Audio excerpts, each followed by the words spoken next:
Mimi nilijua rais ameanza kutupangia kama watu ya mlima siku tulikuwa na uchaguzi wa Yala. Ndio nilijua ameanza kutupangia.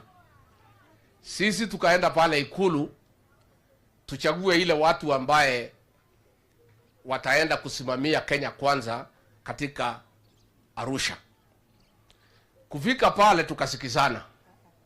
Watu wetu wa Mount Kenya wakapigia mtu yake mama moja kutoka Rift Valley anaitwa Zipora Kering.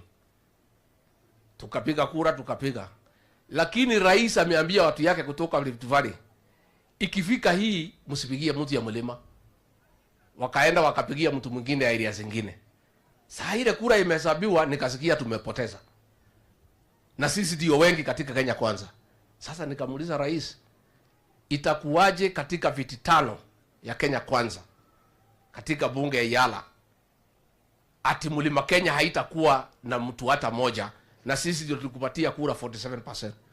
Akasema so si wabunge wamepiga kura.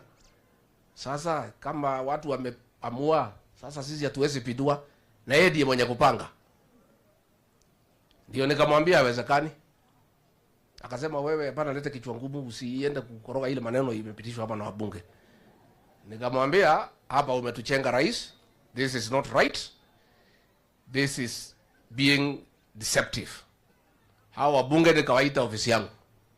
Nikamwambia hapa rais ametuchezea na tumemchagua juzi, ameanza ukora ya kutupangia kama jamii.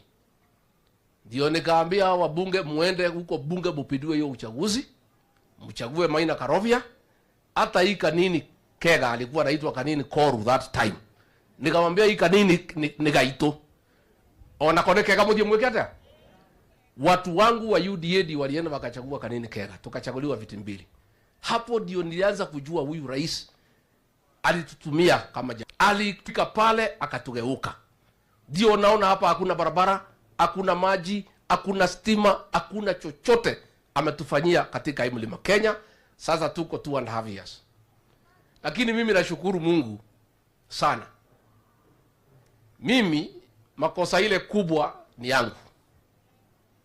Kwa sababu mimi ndio niliambia jamii huyu Ruto ni mtu mzuri. Watu walikuwa na wasiwasi.